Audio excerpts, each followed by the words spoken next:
Olá, povão, tudo bem? Hoje eu vou conversar com vocês sobre o termo autismo leve. Esse termo, ele ainda é utilizado? A literatura científica lida com esse fenômeno? Que perfil é esse, né? É a mesma coisa que síndrome de Asperger ou que autismo de alto funcionamento? E os manuais diagnósticos? Que termo que usam, né? Eu vou explicar tudo isso para vocês depois da vinhetinha aqui.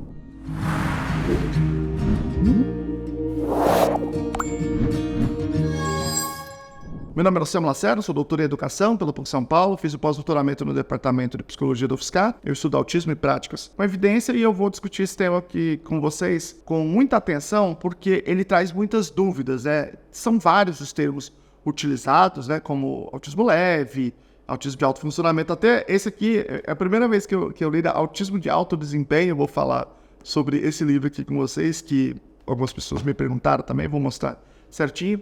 Mas eu vou começar pelo seguinte, vou falar de manuais diagnósticos. Quando o profissional oferece um diagnóstico para alguém, ele tem que utilizar aquilo que está na legislação como o referencial. Em geral, se usa um manual diagnóstico. Aí os vários países vão adotar um ou outro. Existem dois principais desses manuais diagnósticos. Um é esse aqui, Manual Estatístico e Diagnóstico de Transtornos Mentais, que é da Associação Americana de Psiquiatria. Ele é específico para transtornos mentais, mas é um bichão, né? Não é só para autismo. E ele está publicado já em língua portuguesa pela Artimed. Vou ter que colocar um link aqui para vocês, o cupom para quem quiser comprar. Eu acho bem legal ter isso aqui para quem trabalha na área, né? Como é que o DSM trata essa questão? Ele diz o seguinte, tem lá as características do autismo, né? Transtorno do espectro autista, englobou tudo na mesma coisa, desde 2013, quando saiu o DSM-5, essa é a versão nova, revisada do DSM-5, mas não mudou na área do autismo, né? E aí, eles dizem o seguinte, você pode ser nível 1, 2 e 3.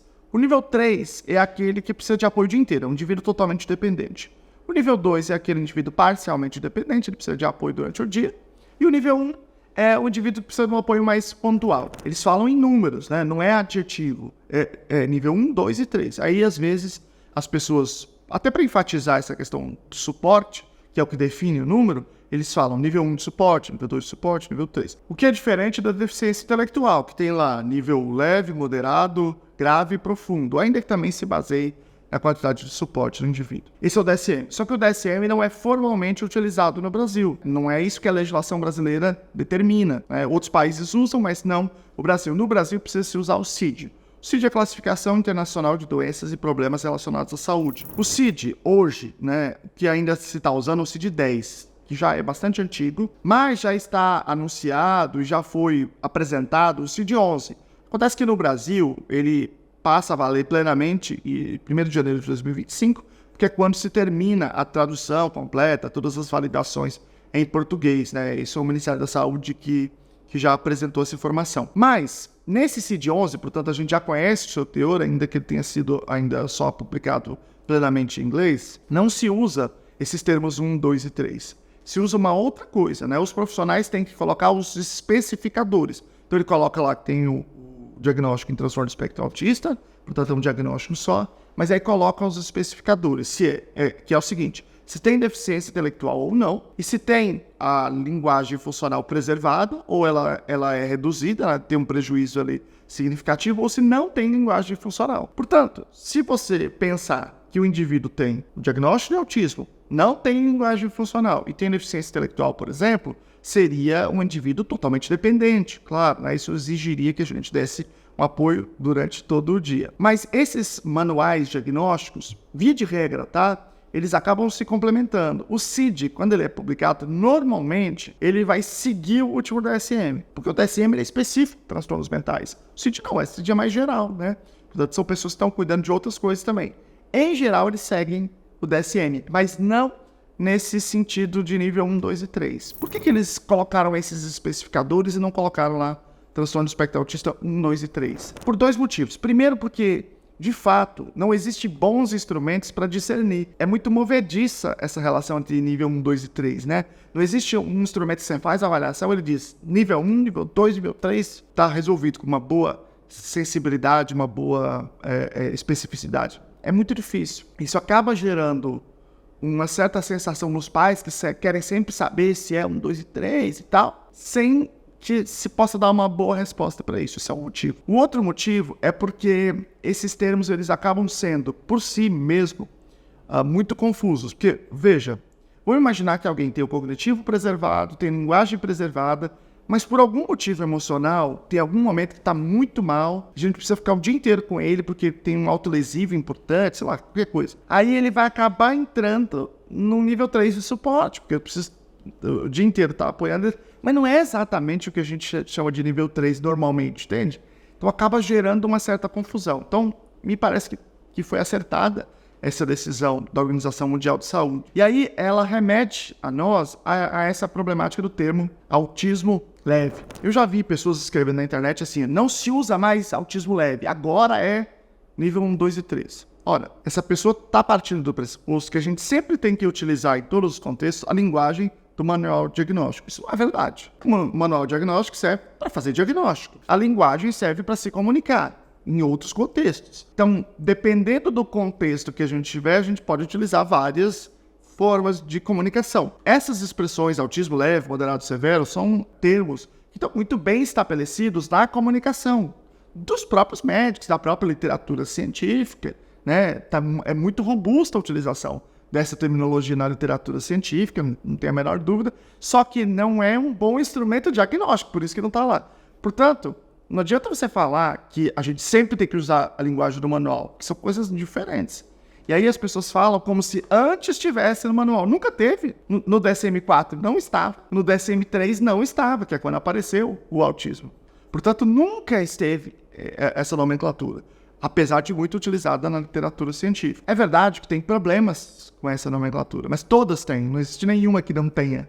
O termo mais utilizado na literatura científica é autismo de alto funcionamento, embora tenha vários problemas com essa nomenclatura. Tanto que esse livro aqui, que é esse que eu ia falar para vocês, né? Vou colocar o link aqui embaixo para vocês, que é da Geraldine Dawson, o James McPartland e Sally Ozonoff, são grandes autores, né? São pessoas assim realmente espetaculares. É autismo de alto desempenho.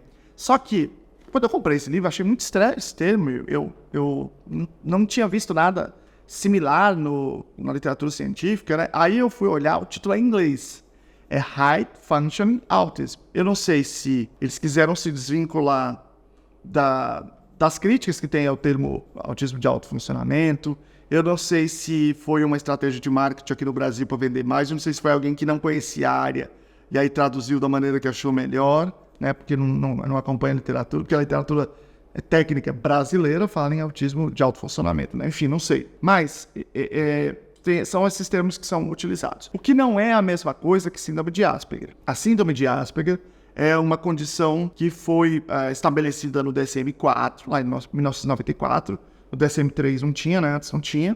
Então, começou em 1994, certo? E ele foi até 2013, com o lançamento do DSM-5. Estou falando em termos de DSM. No CID, até hoje, pode se dar, porque ainda está no CID-10, né? Mas é o seguinte, no DSM-4, que é onde tinha a síndrome de Asperger, você tinha síndrome de Asperger, autismo, transtornos globais do desenvolvimento sem outra especificação, transtorno desintegrativo da infância, e tinha síndrome de Rett, que era um transtorno global do desenvolvimento, mas esse saiu. Mas entre o autismo aqui, tinha a seguinte informação no diagnóstico de autismo, que 75% tinha deficiência intelectual. Por que a gente tem hoje um grande contingente de pessoas com autismo que não tem deficiência intelectual? Porque a síndrome de Asperger foi incorporada no TEA. Então, essa é uma população que não tem prejuízo cognitivo. Mas entre aqueles que tinham o antigo diagnóstico de autismo, 75% tinha deficiência intelectual. Mas quer dizer que 25% não tinha. Esses 25%, que eram minoria, mas que existiam,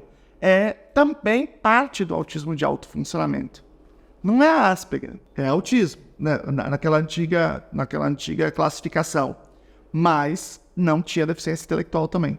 E aí, essa expressão autismo de alto funcionamento, lá no passado, dizia respeito muito a esse grupo, desses 25%. E agora, quando se usa essa terminologia, ou quando se usa a terminologia autismo leve, está se falando daquilo que era esses 25% antes e também desses que tinham a síndrome de Asperger. Aqui nesse livro, Autismo de Alto Desempenho, Autismo de Alto Funcionamento, eles dizem o seguinte: qual é a caracterização principal desse grupo? É aqueles indivíduos que têm as características do autismo e que têm a inteligência preservada e que têm a linguagem preservada. Essas são as duas questões básicas, tá? E por que a gente simplesmente não usa o termo nível 1 de suporte? Por que só não usa essa terminologia? Tem 3 problemas para a utilização dessa terminologia que é do DSM, que é uma terminologia médica para finalidade de diagnóstico e que mesmo no contexto médico-diagnóstico tem sido abandonada pelo CID, né? Mas tem 3 problemas principais. O primeiro é que as pessoas não sabem o que isso quer dizer. Então, quando você vai comunicar com a sociedade, eu sempre digo isso, né? Nós esquecemos que a gente tem que se comunicar com a sociedade, não é com a nossa bolha, é com a sociedade. Então, o que isso quer dizer para a sociedade? Pode ser que em algum momento isso esteja mais claro para a sociedade, mas eu acho um problema a gente usar cada vez uma terminologia para evitar desagradar, né, as pessoas, mas que não seja comunicativo, que faça a gente não conseguir avançar em termos de direito e conscientização. Então, o primeiro problema é que ele não é um termo conhecido. Segundo, e está relacionado ao primeiro, não sendo conhecido, as pessoas vão tentar interpretar o que a gente está querendo dizer. E ele não é descritivo. Você dizer que ele é nível 1, para a gente está claro, né, dizer que é um indivíduo que precisa de menos apoio. Mas pensa, para quem nunca ouviu falar, ele pode querer dizer o oposto, nível 1. É o mais alto. Então ele pode passar a impressão de que ele é o oposto do que ele realmente é. Porque você não imagina que todas as pessoas da sociedade vão estudar sobre autismo. Todo mundo vai ser um indivíduo que vai ler o DSM, sei lá, que vai assistir os vídeos, né? Não é isso. Então é uma coisa muito limitada, que realmente se aprofunda, né? Se aproxima do tema, mesmo na comunidade médica, na comunidade de profissionais de saúde, já são poucos. Então se imagina para toda a sociedade. Então gera, às vezes, a noção completamente equivocada, porque o termo não é descritivo. O que é diferente, por exemplo, de quando você olha para o vídeo e você vê se tem mais like, isso é descritivo. Todo mundo entende que as pessoas estão gostando do vídeo, que o vídeo é caprichado, que o vídeo é bem feito. Se tem mais inscrições, eu vejo no Analytics. Se um vídeo gera inscrições, as pessoas realmente querem receber outros vídeos com esse conteúdo. Então se você está nesse grupo aí, se inscreva agora. Curta o vídeo aqui, depois você não gostar, você tira. Mas você não esquecer depois. E o terceiro motivo pelo qual o nível 1, nesse termo, ele é problemático, é aquele que eu já coloquei, né? Você pode ter pessoas que precisam de mais apoio em certo momento, mas que não necessariamente se enquadram no mesmo conceito que normalmente a gente chama de autismo severo. Ele pode ter a cognição preservada, a linguagem preservada, e num certo momento ele tem algum problema, um autolesivo muito sério. Por exemplo, que ele está totalmente dependente de alguém, mas isso não quer dizer que ele se enquadra dentro desse mesmo conceito que a gente chama de autismo severo. A literatura científica chama desse nome, né? Severe autism mesmo, né? Eu já falei muitas vezes sobre esse termo autismo leve, né? Porque realmente em certos momentos ele traz um certo prejuízo de vida, de qualidade de vida, que é muito relevante, né? Às vezes esse termo autismo leve, ele pode ser entendido nesse sentido, de que a vida leve, a vida tranquila, que não é verdade. Você tem situações que realmente são muito complexas. Só que ela não é uma referência ao indivíduo e à sua vida, à sua qualidade de vida. Ele diz respeito ao autismo especificamente, né? É o autismo que é leve. Por quê? Porque quando a gente fala de uma condição como essa, uma deficiência, né? A gente está falando da relação entre um impedimento, um conjunto de impedimentos que o indivíduo tem, com as barreiras do ambiente, certo? Essas barreiras, a gente vai derrubando essas barreiras para a vida ser mais inclusiva, para a sociedade ser mais inclusiva, mas esses impedimentos, eles podem impedir mais coisas ou impedir menos coisas. Então, por exemplo, a pergunta é, o autismo desse indivíduo impediu ele, né, na relação, claro, sempre com o ambiente, tudo isso, mas impediu ele de casar, de se alfabetizar, de fazer uma faculdade, de falar, de compreender a fala. Quanto mais ele impede, mais ele é severo, mais ele é forte. E aí, quando eu olho para os indivíduos com autismo leve, pode ser que alguns deles não casem, ou não queiram ou não consigam casar, não queiram ou não consigam fazer a faculdade. E aí, quanto mais ele é impeditivo, mais a gente diz que ele não é leve. Quanto menos ele impede, ainda que esteja presente um conjunto de dificuldades, esteja presente um conjunto de sofrimento, né, um tanto de sofrimento ali, ele é mais leve no sentido que ele impediu menos o indivíduo. Você não pode dizer que uma pessoa é mais autista que outra, não é essa a questão. O diagnóstico, ele é único. Você tem lá o descritor, mas ele é único, ele é um diagnóstico, ok? Ou a pessoa, do ponto de vista diagnóstico, ou ele tem a condição, ou ele não tem a condição. Do ponto de vista diagnóstico, não do ponto de vista científico. Aí eu vou colocar aqui um vídeo para vocês, muito legal, é um dos vídeos que eu mais gosto aqui do canal, que é sobre a verdadeira natureza do autismo, e eu explico isso, né? Os traços autísticos estão divididos da população igualmente. Mas do ponto de vista diagnóstico, você tem o diagnóstico que você não tem. Mas a gente não pode entender que uma pessoa que pode fazer todas as coisas, pode ir para a faculdade, que pode se casar, que pode não sei o quê, seja a mesma coisa de uma pessoa com um prejuízo muito mais severo. A gente não pode achar que isso... The thing to appreciate about vehicle safety is... É a mesma coisa que isso. Veja, é o mesmo diagnóstico, mas do ponto de vista dos impedimentos que isso traz para a vida do indivíduo, é muito diferente. Portanto, a gente utiliza essa linguagem para se comunicar com a sociedade, para ser mais claro para a sociedade sobre como a gente precisa apoiar esses indivíduos. Então, um indivíduo com maior comprometimento precisa de mais intervenção, mais horas, né? Muitas vezes a gente fala e as pessoas se espantam, às vezes, que tem certas situações, né, que a gente precisa de 40 horas de intervenção. Eu vou colocar aqui um vídeo também que eu expliquei legal sobre a terapia ABA, tá? Para vocês assistirem. E tem situações que não. Imagina um indivíduo com autismo leve, que teve o diagnóstico tardio, que é um indivíduo que tem ali uma faculdade, está casado, está tendo um monte de dificuldade, um monte de sofrimento, isso pode estar levando a ansiedade, depressão, um monte de coisa. Então, ninguém está discutindo aqui a quantidade, né, o sofrimento do indivíduo, mas está discutindo o nível de impedimento dele. Ele não vai precisar dessa mesma carga e intensidade. Imagina que ele pega a Letícia Sabatella e fala, agora você vai fazer 40 horas de intervenção semanal. Não. A gente está falando muito mais de uma intervenção que tem a ver com regulação emocional, com terapia de habilidades sociais. Vou colocar uma aula aqui que eu fiz sobre habilidades sociais, que está bem legal. É uma aula maior, né? Mas para quem tiver interesse na área, vale a pena, né? Além da live que eu fiz com a Zilda Del Prete, uma das maiores autoridades, vou colocar aqui também para vocês. Se não tiver aqui, tá embaixo na descrição para vocês.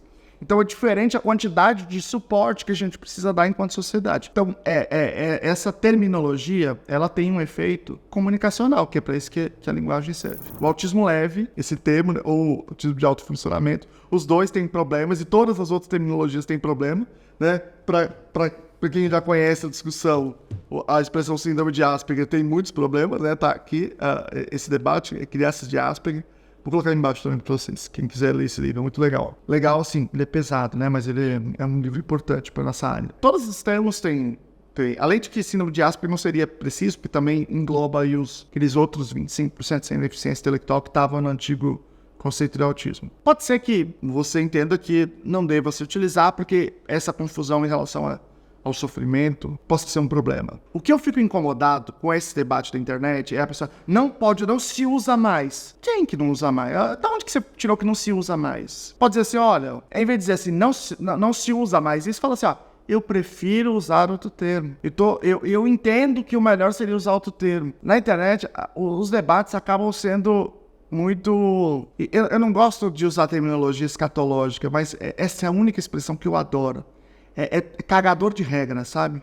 Isso é uma coisa impressionante na internet. Então, assim, existem justificativas para a utilização de várias diferentes terminologias, né? E eu, Lucelmo, entendo que a melhor terminologia é aquela que está mais adaptada para aquele público. Então, dependendo de qual é o contexto que você vai falar num contexto acadêmico, por exemplo, você está falando...